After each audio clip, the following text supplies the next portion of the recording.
Hi, my name is Isaiah Londo, and for my pitch deck, I decided to talk about making it in the film industry and what that looks like, and just kind to navigate that as a college student and um, starting the journey now before graduation and kind of educating yourself. Um, First, I want to talk about make what is making it. And this is kind of a very loose idea because obviously um, this idea of success is not going to be the same for every person. There is no one answer to what you can do and what levels you can reach or seek. Um, from for what I kind of would like to focus on is ways of making it to where you are also congruently making a livable wage. I think as college students, a lot of our concern with our career path kind of does lie in the financial and making a livable wage. And especially with working in the arts, um, those questions and ideas are or can feel a lot less set in stone. Um, just looking at the odds of what the film industry has to offer, about 2% of people actually make a livable wage as actors um, and other aspects as well. And around 90% of actors are unemployed. And so when you consider this um, not always being a liable way to have mainstream income coming in, that is because a lot of people who are doing this type of work also have like side gigs um, and doing side gigs or separate jobs that are there to sustain them. And I think that is a big thing to think about when pursuing this. Um, to be doing it in a way that's also sustaining the way your way of living and how you're going to be able to survive. And now that we kind of set that out as a primary goal of our roots, let's talk about the options. Which first we have the traditional option for those who follow the traditional pipeline of well working their way into the industry, which we'll talk about a little bit more. And then I also want to talk about the self-made option, which although isn't very new or groundbreaking in the most recent years, I feel like it's been sort of revolutionized in what you can do and how um, self-made artists are putting themselves out there and getting opportunities. Um, so let's start off with the traditional. Obviously, the traditional way that usually people get themselves into, which is like what you're doing right now, being in school, and uh, working for experience, using those experience is like you have at school or whatever to um, get in front of people and using those opportunities to connect with people who are working in the industry and obviously turning those connections into either auditions or other job opportunities later down the line, which that's the most basic way one can kind of uh, straightforwardly say um, you can. But like I said, there's oftentimes where you aren't going to be able to, it's not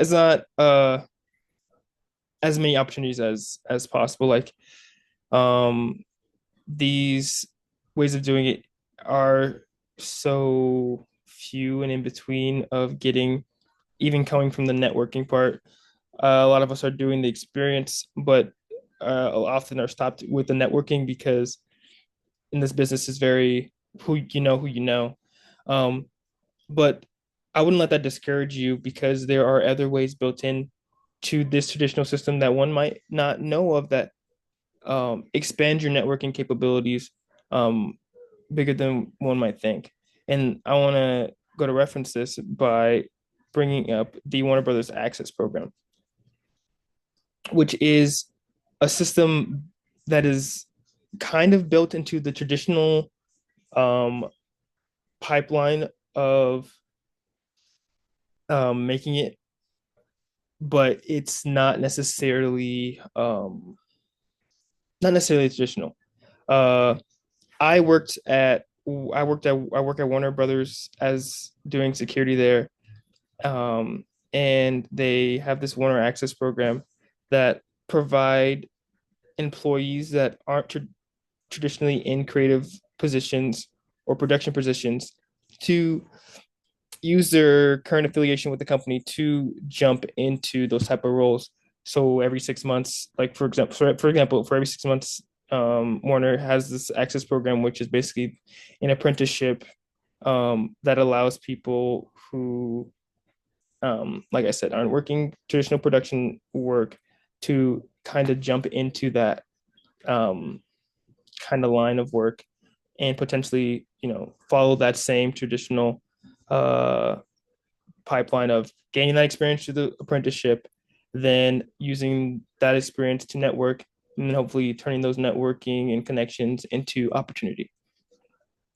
The only way I say this is a little bit better than the traditional because it's more streamlined. There are a lot of less people because it's way these production companies, Netflix, Universal, Warner Brothers, they are only inviting people who are already working for the company to enroll or apply for these type of positions, and um, it greatens your odds of getting the experience because it's less numbers and it makes it easier for you. So that is another way like built into the traditional that some people might not know about. You might go in for a janitor position and you apply for one of these apprenticeship programs, and that leads you somewhere into production somehow. You might be doing, I know a lot of people are doing tours. They work the tours at Warner Brothers and have been enrolled into the access program, and then now they're working on for the last 2 years working on productions across the lot. So it's very interesting way. A lot of people don't know about this necessarily unless you are working for them, but these are other opportunities that are available within the traditional kind of pipeline. The last one I want to talk about is the self-made, um, which self-made is basically creating your own infrastructure outside of the traditional pipeline in order to get your work out there and seen um, by people and creating your own opportunities. A good example I want to list is the Creator Camp Collective, which is basically a group of online creators who are filmmakers, writers, actors who have come together to um, help each other fund and make their own films. Oh, I've listed their manifesto here because I think it kind of outlines um, the idea of this self-made avenue very well. Now, for the first time in history, thousands of creators are building cinematic universes from their bedrooms. They're experimenting with narratives, developing characters, and sharing their stories with millions of people around the world without waiting for permission. That's the key of it. Like not waiting for permission, not waiting for these opportunities to come to you, but creating your own opportunity.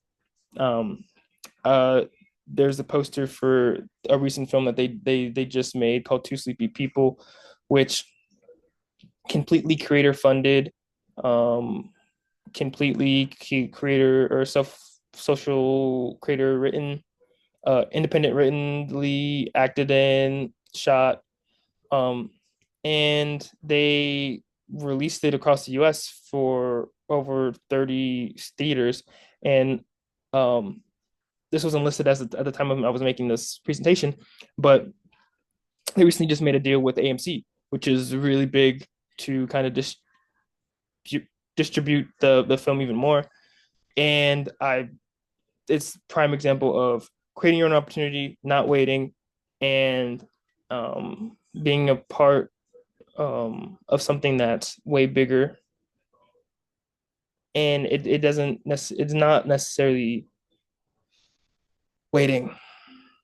And I think that's pretty good.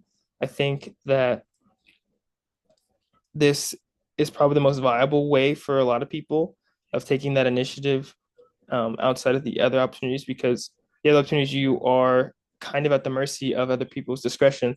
This way, you are doing things on your own terms and you are having more reliable ways of getting your stuff up because it's all on you, which I guess adds a lot more pressure, but it has proven, like with Creator Camp and other, I'm sure other independent filmmakers you've seen on social media, it proves very effective if you actually do follow through. Um, if you have any questions, I have listed the link on the webpage to Creator Camp and also Warner Access Program. Um, and you can also contact me through my email that would also be listed on the webpage. I would like to thank you for staying and listening to my presentation, and I hope you guys have a great day.